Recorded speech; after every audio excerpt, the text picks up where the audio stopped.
محترم و محترم سرکاری دی، نوجوان ساتھیوں، عزیز بچوں، پردہ نشین خواتین اسلام، پیاری ماں اور بہنوں،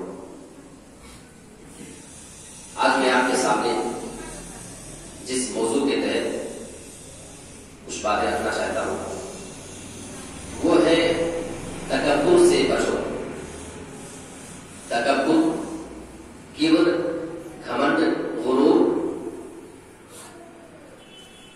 یہ چیز انسان کے لیے تباہی کا سبب بن جاتی ہے۔ اور اگر آپ قرآن مجید کا مطالعہ کریں، اس کے ترجمے اور اس کے معنی پہ غور کریں، اللہ کے نبی صلی اللہ علیہ وسلم کی احادیث مبارکہ کو اگر آپ دیکھیں، صحابہ کی زندگیوں کو آپ دیکھیں، تو آپ کو یہ محسوس ہوگا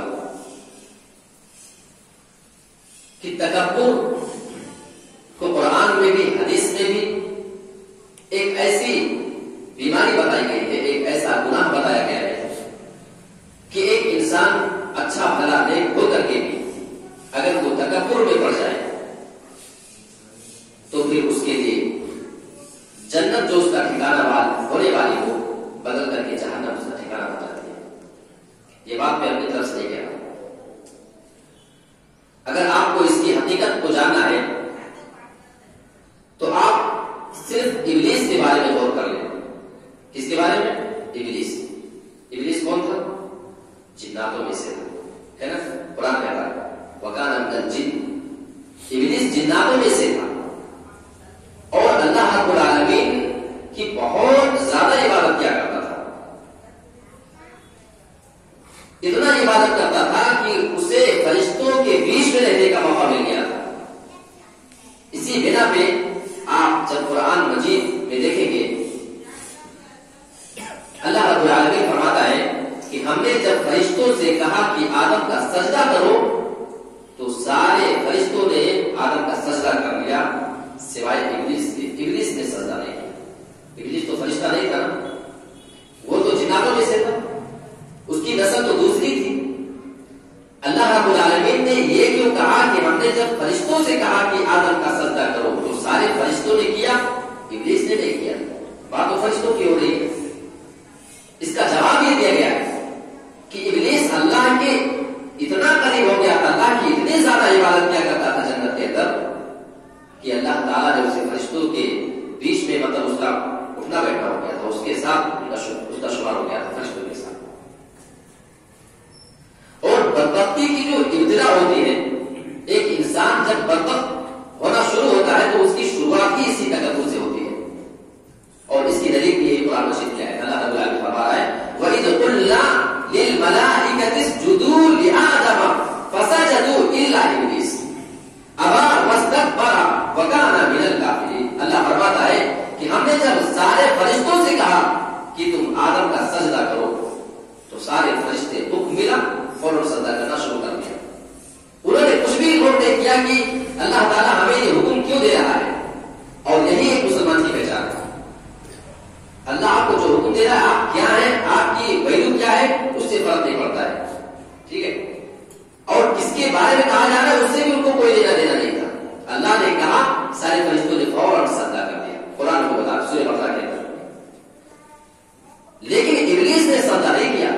قرآن میں اللہ کہتا ہے ابا واستکبر، اس نے سرکشی کی، ہر دھرمی میں آمادہ ہو گیا، واستکبر، اور اس نے تکبر سے کام لیا، اس نے گھمنڈ سے کام لیا۔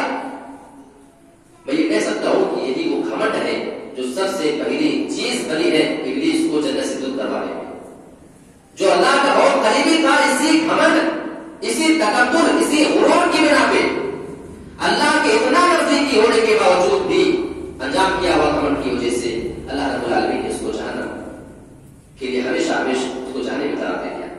اچھا، اللہ تعالیٰ نے دوسرے مقام پہ فرمایا کہ ابلیس سے میں نے سوال کیا کہ اچھا ابلیس یہ بتا تو نے آدم کا سجدہ کیوں نہیں کیا؟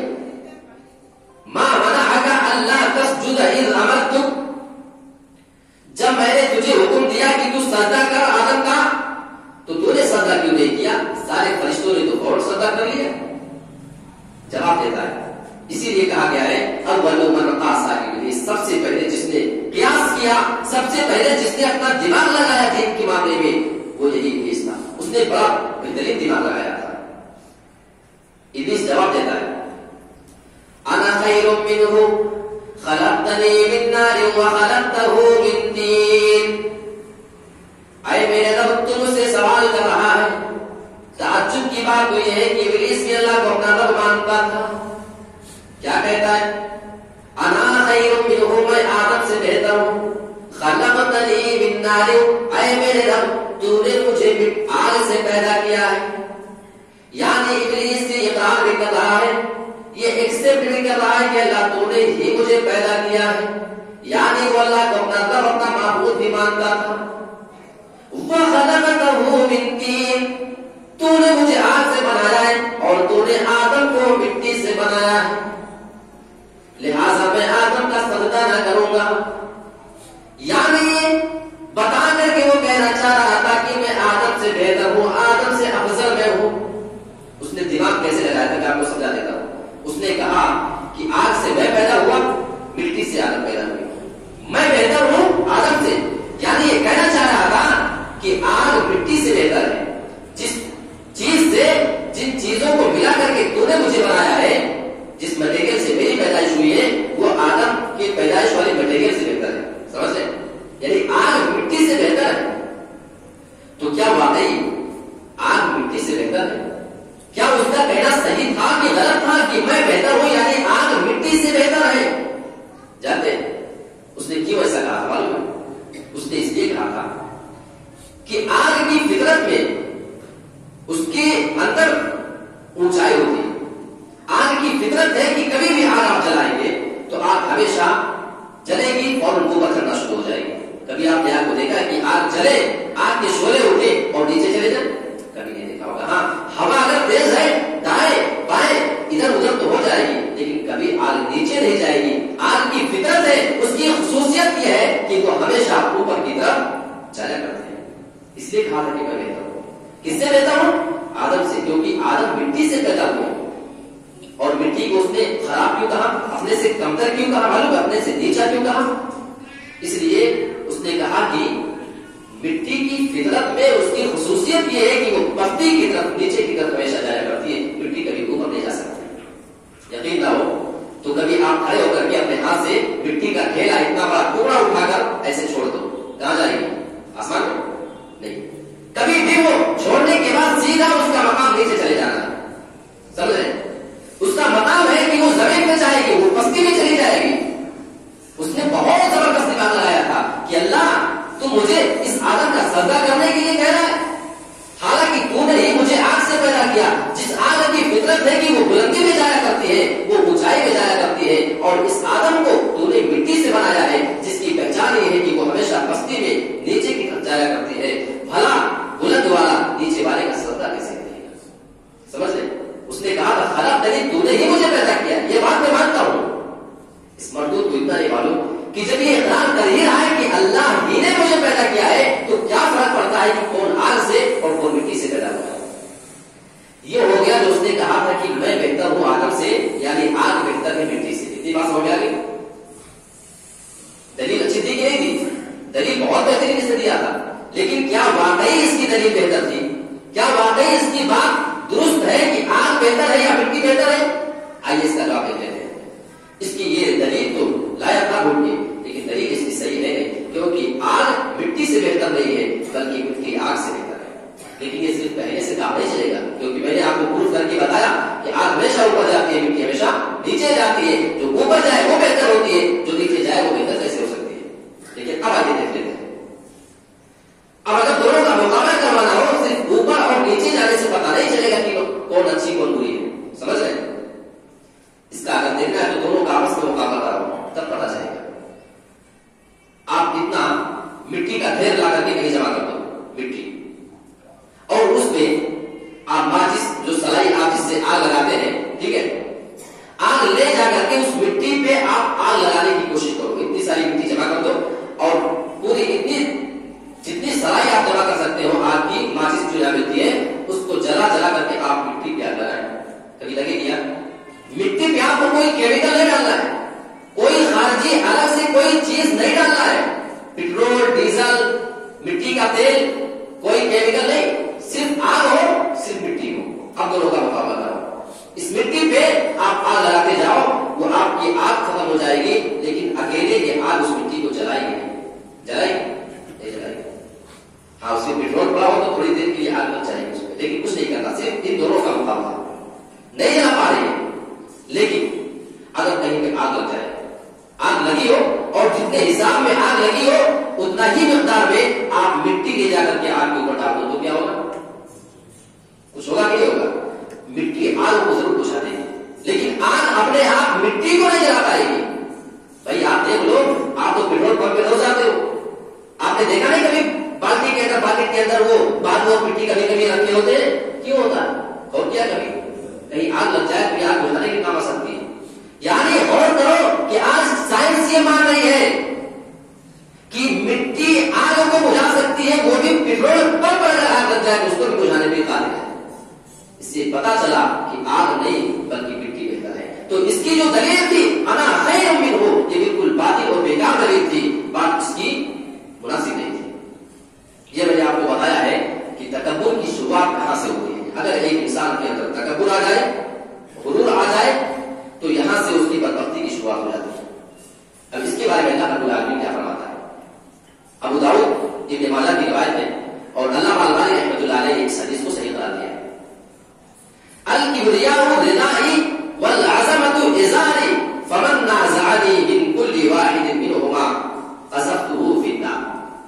حوالہ میں نے آپ کو دے دیا، یہ حدیث قدسی ہے۔ اللہ رب العالمین اس میں فرماتا ہے الکبریاء ردائی، تکبر جتانا یہ میری چادر ہے، والعظمۃ ازاری، اور عظمت جتانا، لوگوں کے اوپر اپنی بڑائی جتانا، یہ میرا ازار بند ہے، یہ میری لنگی ہے۔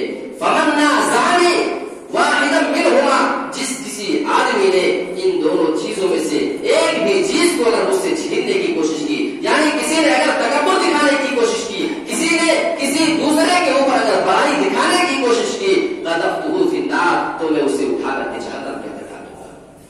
یہ کیونکہ اللہ رب العالمین کی چیز آپ چھین رہے ہو۔ اچھا اب یہ جان لیں کہ تکبر کتنے طرح کی ہوتی ہے، اس کی قسمیں کتنی ہیں۔ ایک ہوتا ہے اللہ کے اوپر تکبر۔ اللہ کے اوپر تکبر کیا مطلب؟ فرعون نے اللہ کے اوپر تکبر کیا تھا، نمرود نے اللہ کے اوپر تکبر کیا تھا۔ فرعون کہہ رہا تھا انا ربکم الاعلی، میں تم سب کا رب ہوں، میں اللہ سے بھی بڑا تمہارا رب ہوں۔ کہا تھا کہ نہیں کہا تھا؟ قرآن بتا رہا ہے، یعنی اس نے اللہ کے اوپر تکبر کیا۔ نمرود نے تکبر کیا، حضرت ابراہیم سے باقاعدہ اس کی بحث ہوتی ہے۔ حضرت ابراہیم علیہ السلام نے اس سے کہا تھا کہ چل مانتا ہوں اگر تو رب ہے تو میرا رب وہ ہے جو مردوں کو جلاتا ہے اور جنے ہوئے انسان کو، مرے ہوئے انسان کو مار دیتا ہے، مردوں کو زندہ کرتا ہے، زندوں کو مردہ کرتا ہے۔ اس نے کہا کہ یہ تو میں بھی کر سکتا ہوں۔ دو آدمی کو بلایا، ایک ایسا آدمی تھا جس کے بارے میں فیصلہ ہو گیا تھا کہ اسے قتل ہونا ہے، اس کی موت یقینی ہے۔ اس آدمی کو اس نے رہا کر دیا، چھوڑ دیا، کہا ابراہیم سے کہ دیکھو میں نے اس کی جان بخش دی ہے، میں نے اس کو زندگی دے دی ہے۔ یہ اس نے مطلب سمجھا تھا اس کا، کسی آدمی کے بارے میں قتل کا فیصلہ، اس کو جان سے نہ مارو، چھوڑ دو، یہ زندہ کرنا، سمجھ لیں۔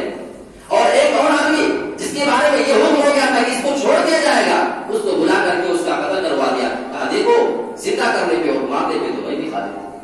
نہایت گری ہوئی نیچے سطح کی باتیں کر رہا تھا۔ حضرت ابراہیم نبی تھے، سوچے کہ اس کے منہ لگنا بیکار ہے، اس طرح کی باتوں سے کام نہیں چلے گا، کوئی ایسی دلیل دیتا ہوں جس سے یہ خاموش ہو جائے۔ حضرت ابراہیم علیہ السلام نے کہا کہ میرا رب وہ ہے جو سورج کو مشرق سے نکالتا ہے، پورب سے نکالتا ہے، اسے مغرب میں ڈبوتا ہے، اسے پچھم میں لے جا کر کے ڈبوتا ہے۔ تو اگر ایسا کرنے پہ تم قادر ہو، اگر واقعی تم رب ہو، فاتی بہا من المغرب، ایک کام کر کے دکھا دو، سورج کو کل سے الٹا کر کے دکھا دو، جہاں سے نکلتا ہے اس کے بجائے دوسری طرف سے نکال دو۔ قرآن کہتا ہے فَهُوَ الَّذِي کافر ایک دم حیران ہو گیا، لاجواب ہو گیا، کافر پریشان ہو گیا۔ اچھا مردوں اور زندوں کے بارے میں اس نے دو آدمیوں کو بلا کر کے ان کے بارے میں فیصلہ کیا، لوگوں کو دماغ میں شک پیدا کرنے کی کوشش کر دیا تھا کہ دیکھو میں بھی زندہ کر سکتا ہوں، میں بھی مار سکتا ہوں۔ لیکن جب سورج کے نکالنے اور ڈبونے کی بات آئی تب یہ نمرود نے یہ بیوقوفی نہیں کی تھی کہ میں کہہ دوں کہ یہ تو سب میں ہی کر رہا ہوں، جو یہ پورب سے نکل رہا ہے اس کو تو میں ہی نکال رہا ہوں پورب سے۔ اس نے ایسا کیوں نہیں کہا؟